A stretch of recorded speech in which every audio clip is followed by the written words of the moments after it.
నేను ఒకటే అడుగుతున్నా, మరి కాంగ్రెస్ పార్టీని, ఇప్పుడు ముఖ్యమంత్రి అనేటోడు కాంగ్రెస్ పార్టీకా లేకపోతే తెలంగాణకు ఒక ముఖ్యమంత్రి, లేదంటే కాంగ్రెస్ పార్టీకి ఒక ముఖ్యమంత్రి, ఇద్దరు ముఖ్యమంత్రులు అయితే ఉండరు అనుకుంటా నేను. మరి మేము జనరల్గా పోయినాము, మాకు కాన్స్టిట్యున్సీకి సంబంధించి నేను మొన్నటి వరకు 10 ఏళ్ళు ఎంపీగా పనిచేసిన, మాకు మొత్తం జిల్లాలో ఎక్కడెక్కడ ఏం సమస్యలు ఉన్నాయి ఆ సమస్యల మీద నలుగురం కలిసి పోయినాము. మాకు కూడా తెలుసు ఏ కాన్స్టిట్యున్సీలో ఏ ఇబ్బందులు ఉంటాయి. పోయి మరి మా కాన్స్టిట్యున్సీలో ఈ ఇబ్బందులు ఉన్నాయి. నాకు మొన్న దుబ్బాక ఎమ్మెల్యే నిలబడ్డా, మరి దుబ్బాకలో నాకు ఒకటి మరి రెవెన్యూ డివిజన్ కావాలి, కొన్ని రోడ్లకు డబ్బులు కావాలి, ఇవన్నీ ఇవ్వాలని చెప్పి మరి నేను గౌరవ ముఖ్యమంత్రి గారిని రేవంత్ రెడ్డి గారిని కలిస్తే దాన్ని పెద్ద రాజకీయం చేసి పార్టీలకు వెళ్ళి పోతున్నారు. ఏమో అవుతుంది, ఎందుకు పోతామా మేము పార్టీ, కాంగ్రెస్ పార్టీ అంటే అది ఎండుకేల పార్టీ, గిల్లకెళ్ళి మేము గల్లకి ఎందుకు పోతాం. ఉద్యమంలో ఉన్నప్పటి నుంచి డే 1 నుంచి 2001 నుంచి మేము పోరాటం చేసి తెలంగాణ తెచ్చుకున్నాము.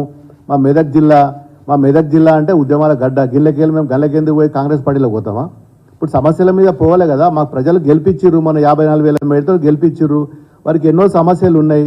మరి సమస్యల మీద మొన్న నేను పోయి కోమటిరెడ్డిని కలిసి మాకు R&B రోడ్లు ఉన్నాయి, రోడ్లు కావాలని అడిగినాను. మరి అదేవిధంగా ఉత్తమ్ కుమార్ రెడ్డిని కలిసినాను. మల్లన్న సాగర్ వాటర్ ఉన్నది, మా కాలువలకు నీళ్ళు వస్తలేవు, రైతులు బాధపడుతున్నారు, మరి మాకు నీళ్ళు ఇవ్వాలి. ఇంతకుముందు మా రైతులు ఒక ఫోన్ కాల్ కొడితే మరి అప్పటి ఉన్న ఇరిగేషన్ మంత్రి గారు మెసేజ్ పంపిస్తే తెల్లార వరకల్లా కాలువలలో నీళ్లు ఉంటుండే.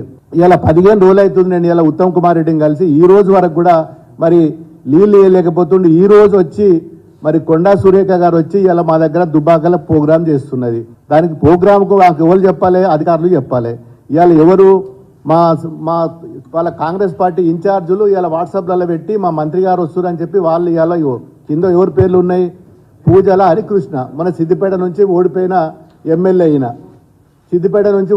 ఎమ్మెల్యే పేరు పెట్టి దీన్ని రిలీజ్ చేస్తారు. ఇంకోటి చెరుకు శ్రీనివాస్ రెడ్డి, మన దుబ్బాక ఎలక్షన్లో నా మీద డిపాజిట్ కోల్పోయిన ఎమ్మెల్యే వచ్చి ఆయన ఇవాళ ప్రోటోకాల్ మెయింటైన్ చేస్తున్నాడు, ఇలా ఆయన ప్రోగ్రామ్ కండక్ట్ చేస్తున్నాడు. ఇక పోతే మరి అధ్యక్షుడు మరి ఏదైనా ప్రోగ్రామ్ చేస్తే ఎమ్మెల్యే గారు సభాధ్యక్షులు ఉంటారు.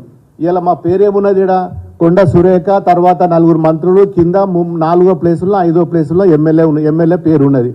దీనికోసం మేము అడగడానికి పోతే ఇదో పెద్ద రాజకీయము, కాంగ్రెస్లో ఏదో మేము కలుస్తున్నాము, మా పార్టీకి ఏమో లేనట్టు, వాళ్ళది ఏదో పెద్ద దేశంలోనే పెద్ద పార్టీ పెద్ద ఉరగ పెడుతుండ్రు, ఆ కాంగ్రెస్ పార్టీలో పోయి మేము గెలుస్తున్నాం అని చెప్పి ఇలా రకరకాల జిమ్మిక్కులు చేసి టీవీలల్లో, పేపర్లల్లో, సోషల్ మీడియాలల్లో ఇదో పెద్ద డ్రామా. మరి మాకు ఏం అవసరము, మేము ఎందుకు పోతాము?